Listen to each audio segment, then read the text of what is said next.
এটা হলো এমনি নর্মাল পরোটা, আর এটা হলো চিনি দেওয়া চিনির পরোটা। চিনির পরোটা দিয়ে যে কোনো মাংসের ঝোল টোল কোনোদিন খেয়ে দেখবেন। চুপ করো। চিনির পরোটা দিয়ে মাংসের ঝোল, হালকা ঝাল ঝাল, মিষ্টি মিষ্টি, এটার ভিতরে এই যে চিনি, খতরনাক টেস্টি। কালকের বাসি মাংস।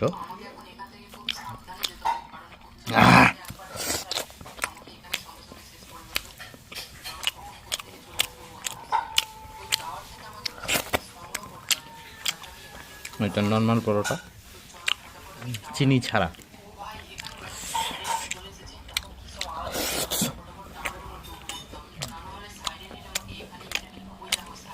ছোট্ট